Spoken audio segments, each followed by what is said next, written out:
Well, hello. Welcome back to The Brink, your weekly podcast video thing where I take a look at the darker, lesser known corners of the therapy psychology world. Thank you for joining me. Last week I broke all my previous records for content. I was playing around with YouTube a year ago and killing myself on editing and doing all the things that I'm supposed to do, and I put me talking about a subject with no edits, and it smashed all my previous records. So thank you. Lots more of this stuff to come, lots more videos, better videos, more detailed videos, more entertaining videos, all on its way. So thank you for joining me so early. This week, talking about the therapy grey zone, the rise of Coachfluencers and how they use and market themselves using the language of therapy and psychology, but don't have the qualifications or the safety net to protect people from harm when it goes wrong. Welcome to The Brink. You see them on Instagram, cross-legged on the floor, fairy lights in the background, voice low and steady. If you've been struggling with anxiety, she whispers, your nervous system is crying out for regulation. A simple swipe up reveals a £300 shadow work boot camp promising to heal your childhood wounds in 4 weeks flat. At the bottom, a disclaimer. This is not therapy, but every frame you just saw suggests otherwise. Welcome to the therapy grey zone, the black market of healing, I'm calling it. Here, influencers with no clinical training are selling trauma courses, nervous system workshops, and healing containers dressed in the language of psychology. They are calling themselves coaches, guides, facilitators. Their followers are calling them lifesavers. And it's not hard to see why. Therapy has become a luxury. In the UK, a single private session can run anywhere between 50 to 140 quid. I've seen higher in London. In the US, think 250 is the going rate. Even public systems are under strain. In the NHS, they aim for a 6 to 18 week wait time. But in reality, many are left adrift for months. And for someone spiraling, a Coachfluencer can feel like a quick escape. They are cheaper, they are faster, they are always online. But what looks like access can look like risk. Without regulation, these creators operate in a twilight space. Not therapists, but not therapists either. They talk trauma, they promise healing, they flirt with clinical, and regulators only now waking up are asking the obvious. What happens when a coach tries to treat a wound too deep? This isn't just whistleblowing, it's real harm. They're not abstract risks just floating in the algorithm. They are leading to hospitalizations, financial losses, emotional collapses, and in some cases, outright abuse. When coaching becomes therapy without the scaffolding of training, accountability, or regulation, the fallout is severe, and recovery is far murkier than it would be inside a regulated system. Let me give you 5 examples of what's going on. In Utah, a joint ProPublica and the Salt Lake Tribune investigation found that unlicensed life coaches pushed clients into deep dives on trauma without clinical safeguards. The result? Multiple clients spiraled into emotional crisis, so severe that 4 of them ended up in hospital with suicidal ideation.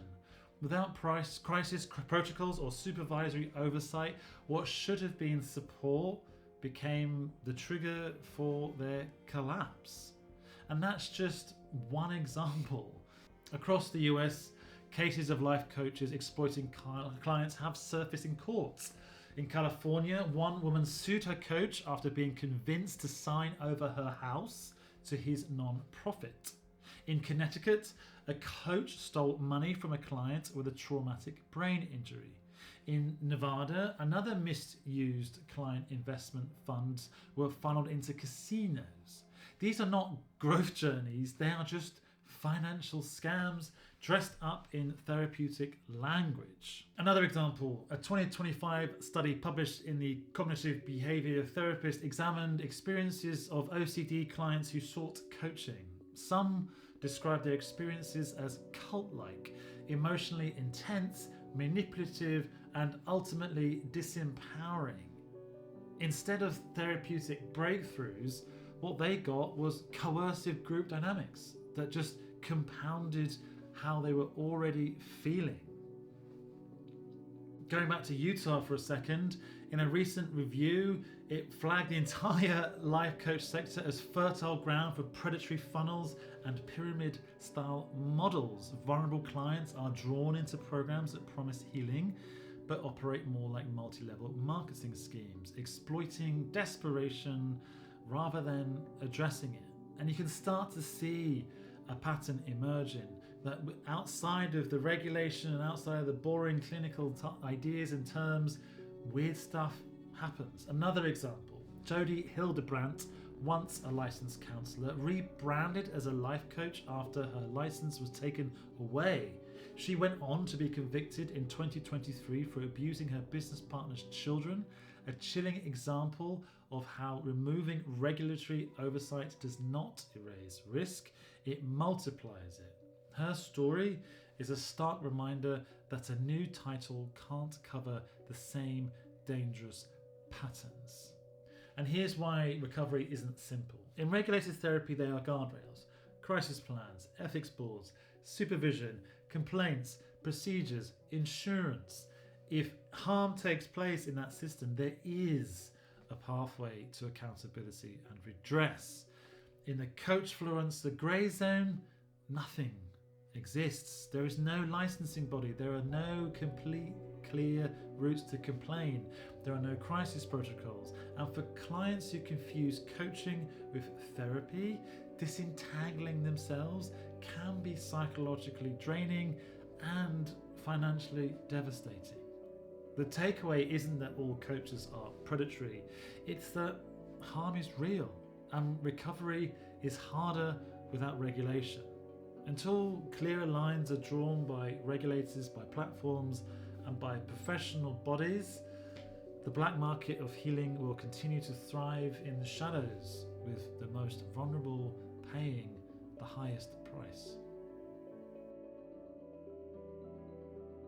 Mental health care has always been a two-tier system, those who can pay and those who have to wait.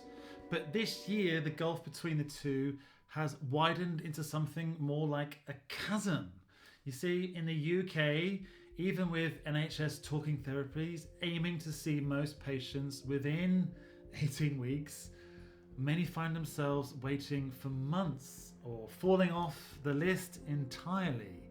Private therapy is quicker, but not exactly accessible, as we talked about the costs before.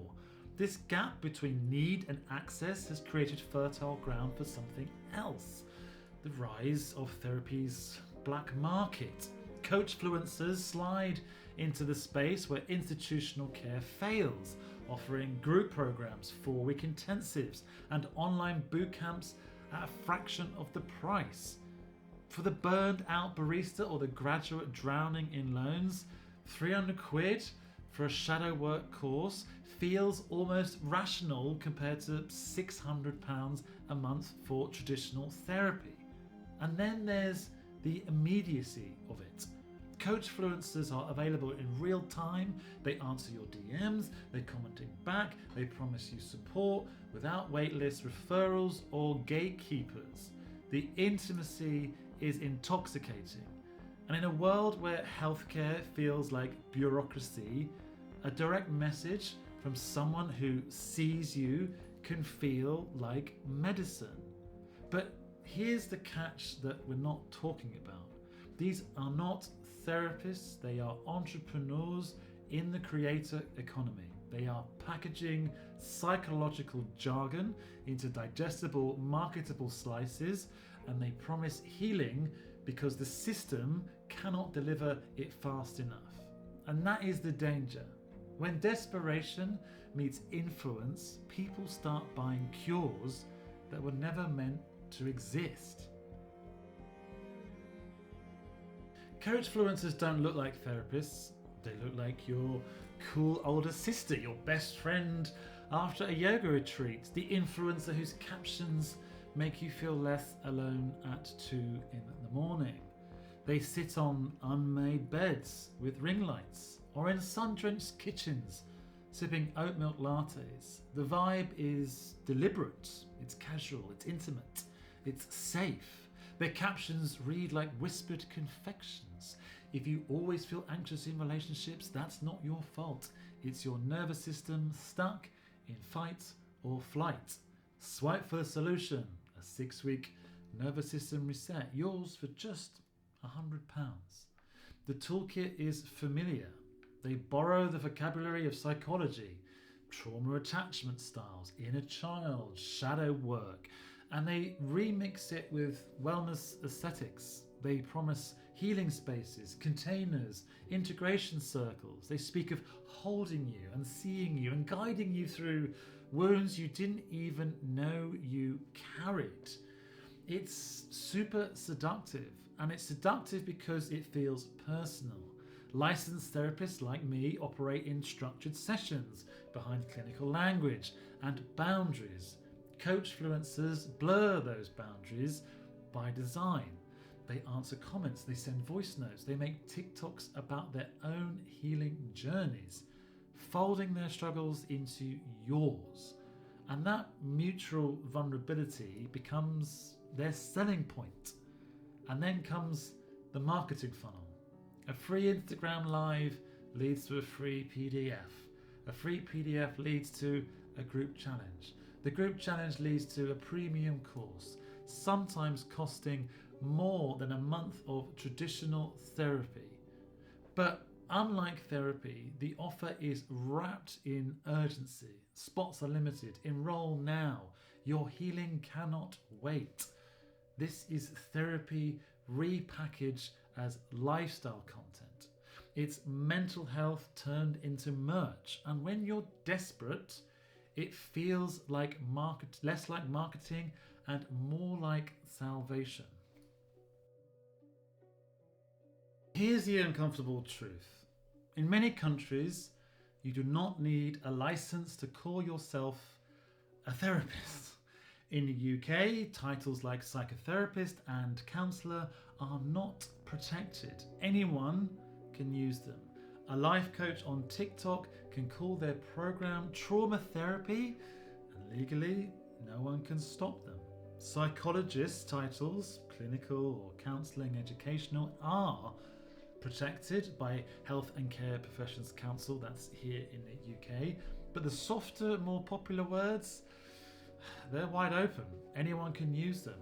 MPs and politicians have been calling for regulation for years, warning that vulnerable people are being left exposed.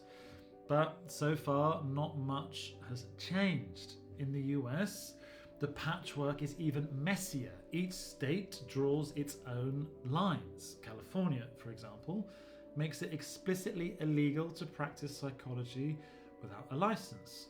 Great. But what does that mean when a coach says, "I do not diagnose, I just guide"?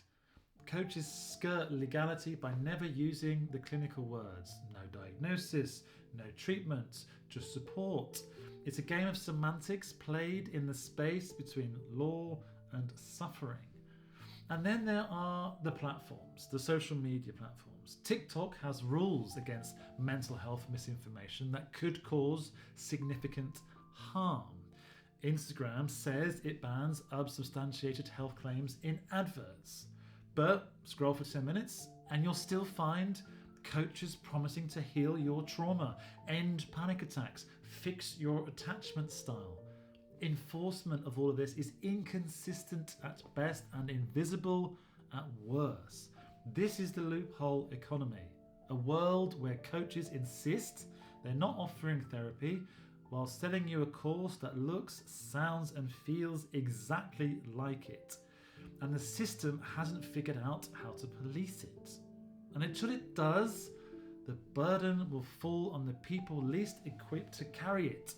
The desperate, the vulnerable, the ones already searching for relief. When care becomes content, the first casualty is the safety net that's supposed to be there. A licensed therapist sits inside a web of guardrails, supervision, crisis protocols, protected titles, complaint routes. A coachfluencer lives in your timeline. If something goes wrong, there's no on-call supervisor, just a comment section and a refund policy written by the marketing team. Why is that a bad thing? Well, if you're listening to this and asking, isn't this just a therapist bitter at the success of these people who figured out social media before he did, let me try and unpack this a bit. I gave you a few examples before, but let's really build out why this is a problem. The first is scope creep. When people say they don't diagnose, they just treat, they don't treat. Many creators say that until the copy promises to heal their trauma and end panic attacks and fix attachment wounds. That's not coaching, that's healthcare cosplay. Platforms insist they block this content and they block things like self-harm promotion, but independent tests still show that teenagers are algorithmically funneled into suicide and self-harm adjacent videos despite safety laws being brought in.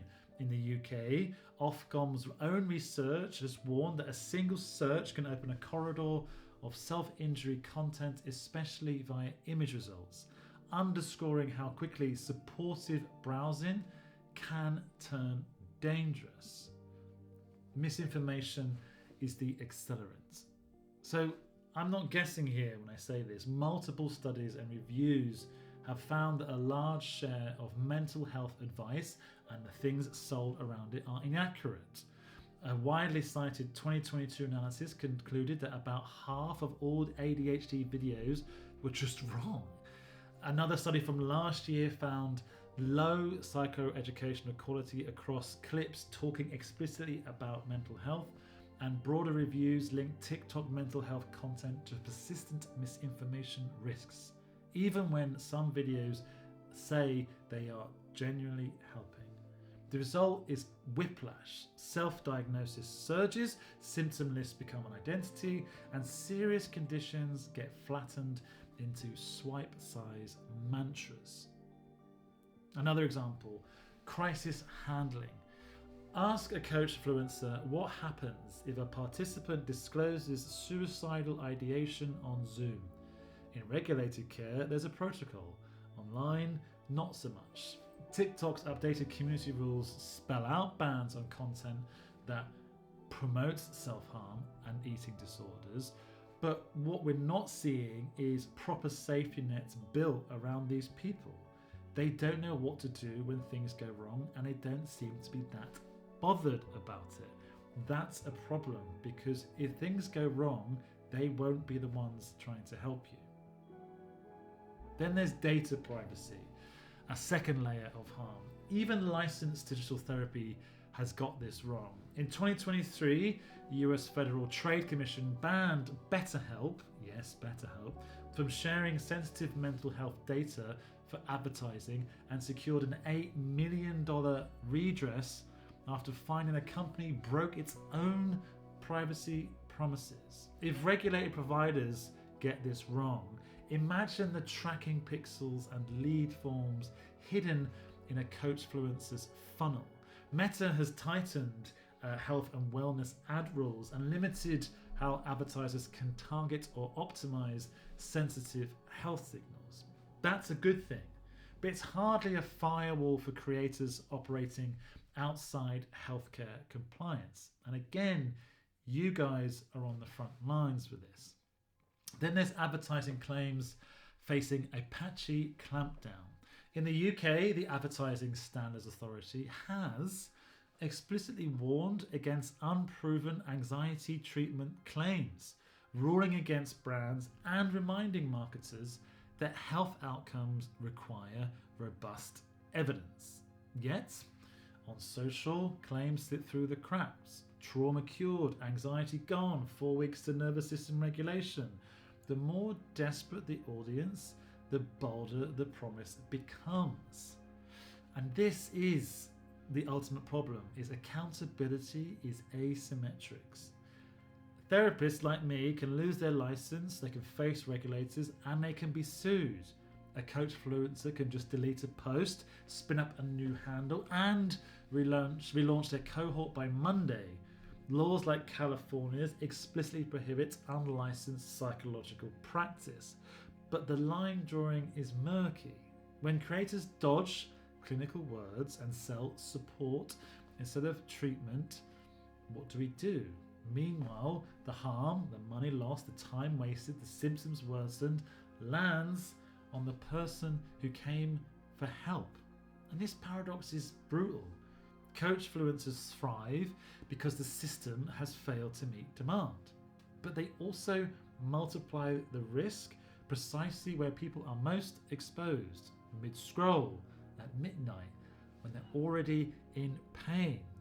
Until the rules, platforms, and payment rails catch up, healing will remain a buyer beware marketplace, with the receipts confined to personal messages and private conversations.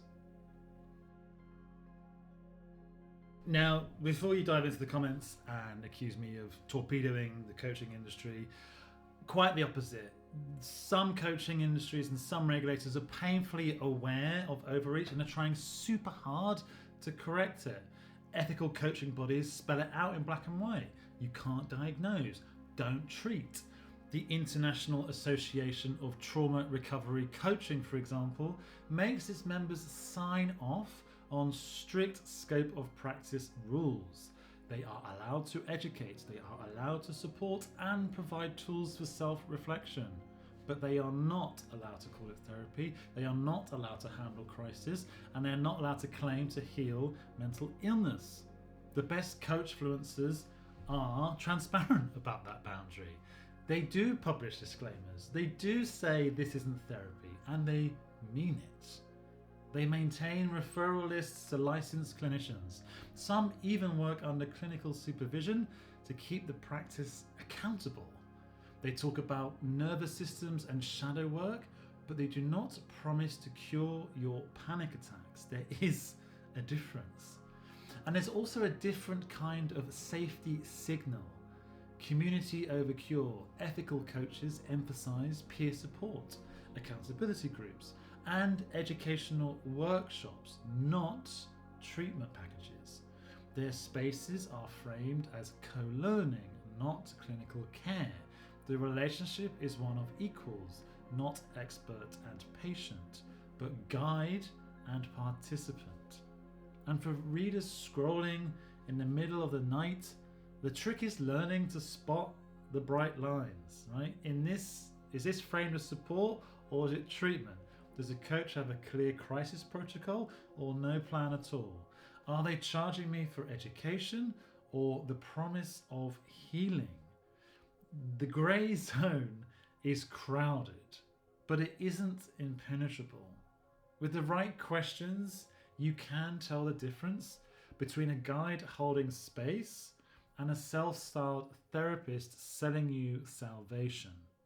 The trick is, sadly, for you to spot and for you to stop yourself before you slide into that trap. The cracks are showing. Regulators, platforms, even professional bodies are waking up to the reality that mental health is now a marketplace and one that no longer respects the traditional boundaries of 10, 20, 30 years ago. In the UK, MPs have renewed calls for regulation of psychotherapy and counselling, warning that unprotected titles leave the most vulnerable exposed. Ofcom, armed with the Online Safety Act, has new powers to hold platforms accountable for mental health content, including anything related to suicide and self-harm. The Advertising Standards Authority has begun to use AI to scan millions of ads for unsubstantiated health claims, and anxiety cures are high on their radar. Platforms too are slowly but surely scrambling. TikTok has overhauled its mental health policies. It says it's banning content that could cause significant harm and claims it now works with clinical advisors to refine enforcement. Meta has tightened its rules on health and wellness ads, and it's curbing how creators and advertisers can target users with healing offers. But enforcement is always reactive. For every account taken down, a new one emerges, often the next day. And meanwhile, the coaching industry is scaling faster than regulators can keep up. The International Coaching Federation reports post-pandemic growth in both practitioners and revenue. The global life coaching market is projected to exceed $4 billion this year. Demand isn't slowing down. If anything, the system's failings guarantee more people will turn to the grey zone looking for help. And the likely future is probably a hybrid ecosystem. Stricter rules on language and claims, title protection for therapists, clearer disclaimers, and scope of practice requirements for coaches. And a consumer base trained to ask harder questions before clicking enroll now. But until those guardrails are in place, the marketplace of healing will remain what it is now, a blur of hope and hazard where suffering is both the product and the pitch.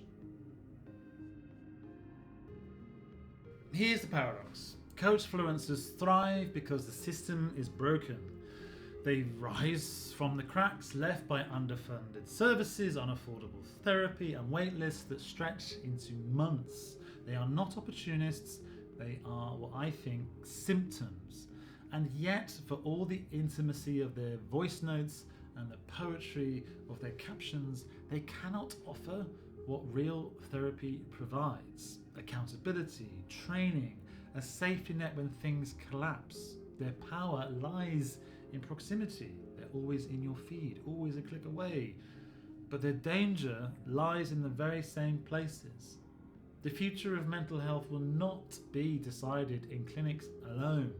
It will be fought in comment sections, shaped by hashtags and regulated slowly and unevenly by governments trying to keep up with an economy of healing they barely understand. Until then, therapy's black market will keep humming, powered by desperation, performance, and algorithmic reach. For some, it will be a lifeline. For others, it will be a trap. And the question we're left with is the one regulators haven't yet answered. When healing is sold like content, who carries the cost when it doesn't work?